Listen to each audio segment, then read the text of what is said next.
Hello everyone, welcome back to our football channel. ఈరోజు recipe వచ్చేసి carrot రసం. రోజు ఒకే రకమైన రుచితో బోర్ అయిపోయారా? అయితే కొంచెం కొత్తగా, లైట్గా, హెల్తీగా ఏదైనా ట్రై చేయాలనిపిస్తుందా? అప్పుడు మీకోసం సింపుల్గా, టేస్టీగా ఉండే క్యారెట్ రసం. క్యారెట్లో ఉన్న సహజమైన తీపి, మసాలాల రుచితో కలిసిపోతే ఈ రసం చాలా ప్రత్యేకంగా ఉంటుంది. మరి లేట్ చేయకుండా ఈ రెసిపీ ఎలా ప్రిపేర్ చేసుకోవాలో చూద్దామా? ముందుగా అయితే 1 కప్ క్యారెట్ అండి, అంటే 2 క్యారెట్లు శుభ్రంగా వాష్ చేసి కట్ చేసి పెట్టుకున్నాను. 2 క్యారెట్లకు 2 టమాటాలు కట్ చేసి ఇందులోనే వేసుకోవాలండి. 2 కలిపి బాగా మెత్తగా గ్రైండ్ చేసుకోవాలి. చూస్తున్నారు కదా ఫ్రెండ్స్, ఈ విధంగా దీన్ని మెత్తగా పేస్ట్ చేసుకోవాలండి. నెక్స్ట్ ప్యాన్ హీట్ చేసుకోవాలి. ప్యాన్ హీట్ అయిన తర్వాత 1 టేబుల్ స్పూన్ ఆయిల్ వేసుకొని ఆవాలు, జీలకర్ర, శనగపప్పు, మినప్పప్పు, తాలింపు గింజలండి ఇవి మొత్తం వేసుకొని వీటిని ఫ్రై చేసుకోవాలి. ఆవాలు చిటపటలాడే వరకు దీన్ని ఫ్రై చేసుకోవాలండి. ఈ విధంగా కొంచెం ఫ్రై అయిన తర్వాత 2-3 ఎండుమిర్చి అండి, ఇవి కూడా వేసుకొని వీటిని కూడా ఫ్రై చేసుకోవాలి.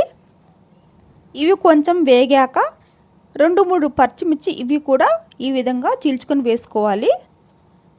తర్వాత కొంచెం కరివేపాకు కూడా వేసుకోవాలి. ఇంగువ కూడా వేయాలండి. ఇందులో ఇంగువ వేయడం వల్ల మంచి ఫ్లేవర్ ఉంటుంది. కొంచెం ఇంగువ కూడా వేసుకొని లైట్గా ఫ్రై చేసుకోవాలండి. కొంచెం ఈ మసాలా కొంచెం ఫ్రై అయ్యే వరకు వేపుకోవాలి. నెక్స్ట్ ఇందులో 1/2 చెంచా పసుపు వేస్తున్నానండి. ఇది కూడా కొంచెం పచ్చి వాసన పోయే వరకు ఫ్రై చేసుకోవాలి. తర్వాత అయితే ఇందులో నేను గ్రైండ్ చేసి పెట్టుకున్న ఈ క్యారెట్, టమాటా పేస్ట్ మొత్తం వేసుకోవాలి. ఇది వేసి లైట్గా ఈ విధంగా ఫ్రై చేసుకోవాలండి. కొంచెం పచ్చి వాసన పోయే వరకు ఫ్రై చేసుకొని, చూస్తున్నారు కదా ఫ్రెండ్స్, ఈ విధంగా ఫ్రై అయిన తర్వాత మూత పెట్టి ఒక 5 నిమిషాల వరకు దీన్ని ఉడకనిద్దామండి. 5 నిమిషాలు అయిపోయింది. నెక్స్ట్ ఇందులో 1 కప్ చింతపండు రసం వేసుకోవాలి. ఇది వేసిన తర్వాత ఒక 2 నిమిషాలు ఉడకనిద్దామండి. తర్వాత ఇందులో 1/2 చెంచా మిరియాల పొడి, 1/2 చెంచా కారం అండి. మీకు కారం ఎక్కువ కావాలంటే వేసుకోండి. నేను ఆల్రెడీ మిరియాల పొడి వేస్తున్నాను కాబట్టి కారం తగ్గించి వేస్తున్నాను. 1 స్పూన్ ధనియాల పొడి అండి. సాల్ట్ మీకు టేస్ట్కి తగ్గట్టు వేసుకోండి. అన్నీ వేసిన తర్వాత 1 కప్ వాటర్ కూడా వేసుకోవాలండి. దీన్ని బాగా కలుపుకోవాలి. ఈ విధంగా అన్ని మసాలాలు వేసిన తర్వాత ఇందులో అయితే ఒక 4-5 వెల్లుల్లి దంచి వేసుకోవాలండి.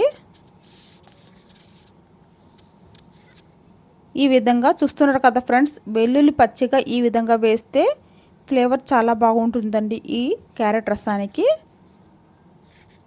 తర్వాత కరివేపాకు కూడా వేసుకోవాలి. మూత పెట్టి ఒక 10 నిమిషాల వరకు మీడియం ఫ్లేమ్ మీద దీన్ని ఉడికించాలి. క్యారెట్ రసం ఎంత బాగా మరిగితే అంత టేస్ట్ వస్తుందండి. ఈ క్యారెట్ రసం అయితే తక్కువ పదార్థాలతో తక్కువ సమయంలో తయారవుతుంది. జీర్ణక్రియకు సహాయపడటమే కాకుండా ఇమ్యూనిటీని కూడా పెంచుతుంది. వేడివేడిగా అన్నంతో తింటే మరింత రుచిగా ఉంటుంది, లేదా సూప్లా కూడా తాగొచ్చు. ఒకసారి ట్రై చేస్తే మళ్ళీ మళ్ళీ చేసుకోవాలనిపించే ఈ క్యారెట్ రసం మీ ఇంట్లో ఫేవరెట్ అవుతుంది. మరి ఒకసారి ట్రై చేసి చూడండి. ఎలా ఉందో కామెంట్ చేసి చెప్పండి. నచ్చితే లైక్ చేయండి, మరియు మీ ఫ్రెండ్స్కు, రిలేటివ్స్ కూడా షేర్ చేయండి ఫ్రెండ్స్. మరిన్ని మంచి వీడియోస్ కోసం మన ఛానల్ సబ్స్క్రైబ్ కూడా చేసుకోండి. కట్ చేసిన కొత్తిమీరతో గార్నిష్ చేసుకోవాలి. అంతేనండి, సూపర్ టేస్టీ అయిన క్యారెట్ రసం రెడీ. చిన్నపిల్లల దగ్గర నుండి పెద్దవాళ్ళ వరకు అందరూ ఇష్టంగా తింటారు. మిమ్మల్ని అందరూ మెచ్చుకుంటారు కూడా. మరి ఒకసారి మీరు కూడా ఈ క్యారెట్ రసాన్ని తప్పకుండా తయారు చేస్తారు కదూ. Thank you for watching.